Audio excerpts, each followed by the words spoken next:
Hi, Dr. Desmond White, gastroenterologist. I want to talk about infectious mononucleosis syndrome today, IMS, infectious mononucleosis syndrome. So it is a body's reaction to a virus. 90% of the time is caused by a virus called Epstein-Barr virus.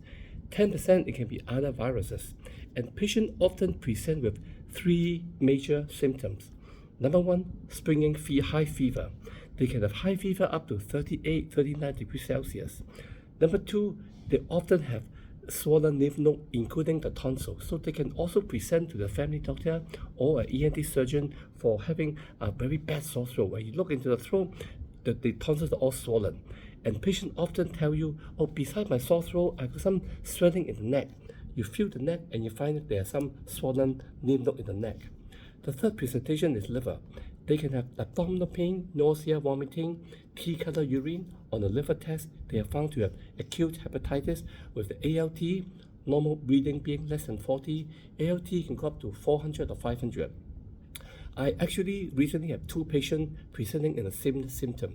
First is a 19-year-old boy presented with sore throat, fever, and tea-color urine. When you link the three together, diagnosis is very obvious. Another case is similar. She presents with nausea and vomiting, not much sore throat, but high fever. There's no lymph node in the neck, but later on we did a confirmatory test and she was found to have infectious mononucleosis syndrome as well. So what is IMS? It is actually a body's reaction to the virus, and the whole body's immune system can be activated, lymph node can be swollen. So patients often feel the lymph node in the neck are being swollen. They feel like there's a bit of tender lump in the neck. Normally they are small, 1 to 2 centimeters. And the lymph node inside the mouth, which is the tonsils, can be swollen and can be sore throat. In the very severe case, they can even have difficulty swallowing and sleeping, even swallowing saliva and food. As in my patient, he said he just cannot even sleep because the saliva had pain when he swallow and he cannot eat food properly. We had to put them on the intravenous drip. How do we confirm the diagnosis? We need to do some blood tests, and we have to think about the possibility from the history. As I say, young person, fever, lymph node swelling, sore throat, as well as acute hepatitis. The test we did is a test called mono test. If mono test is positive, it will be bingo, infectious mononucleosis. How frequent is this? We don't see that often. That's because IMS is actually the syndrome that our body reacts to Epstein-Barr virus. Epstein-Barr virus, same as many other viruses, the earlier we get the virus, the less symptom we have. Say, for example, hepatitis A and hepatitis B.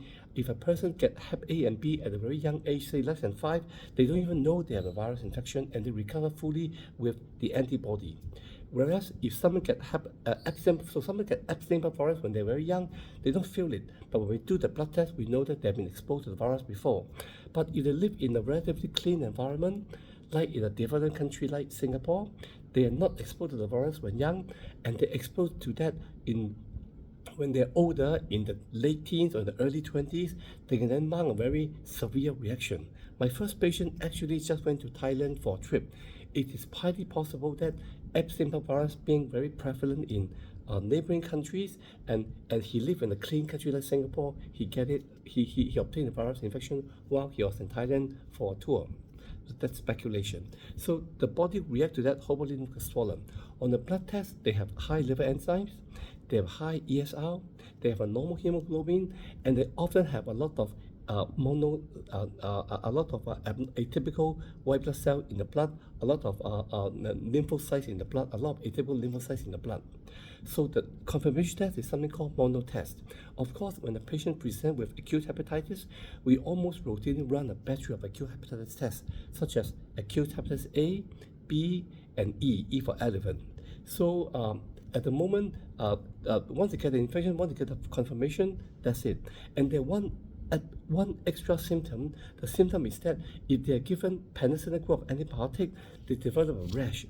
It is not entirely a drug allergy rash, but it is believed that in a patient that are infected with infectious mononucleosis, if they are given penicillin, they will have a very classical rash.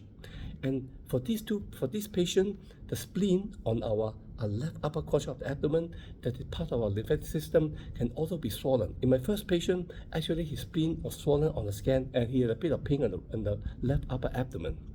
How do we treat the infection? Well, there's actually no direct antiviral treatment for IMS, Epstein-Barr virus infection.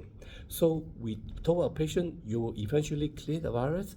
You have a 99% chance of being well, but you have to wait it out. So usually over the next few days to a week, the liver enzyme will start to reduce, the lymph node swelling will start to be smaller, the spleen will become smaller, the sore throat will improve, the fever will come down, and the liver enzyme will get better and better. In the long run, most of the time, there's no long-term problem. There are just two major complications that we have to look out for. The first is very severe sore throat. Say they have sore throat because of swollen tonsil, they may have difficulty in swallowing, as in my patient, so we need to hydrate them with IV fluid. I have read in the rare case scenario, the swelling can be so bad that they have difficulty swallowing. How do we treat them?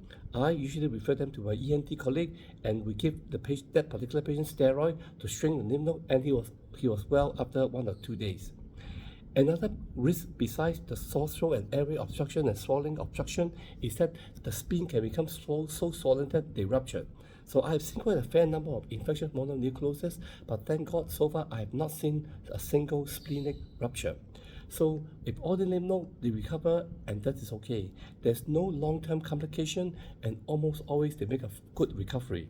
And my patient's mother actually asked me, Dr. White, since there's no treatment and recovery is certain, why bother to make a diagnosis? The reason is that patients don't come to tell us they have infectious mononucleosis. If a patient sees me for acute hepatitis, I need to find out the cause. Once I know if it is hepatitis B, big problem. A lot of implication. If it's hepatitis A or E, they almost always recover. If it is autoimmune hepatitis, they need a special medication. In these two cases, they are IMS, the monotests are positive, so then we can stop investigating and we can more or less predict the outcome will be excellent. These two patients recover without any problem, and that is it. So this is a summary of infectious mononucleosis. If you are so unfortunate to be diagnosed with this disease, don't worry, 99% of the time you'll be fine. The complication, look out for the complication like lymph node tonsil swelling until they can't swallow, and splenic rupture when they have left upper quadrant pain. Otherwise, most of the patient will recover completely. This is Dr. Desmond White.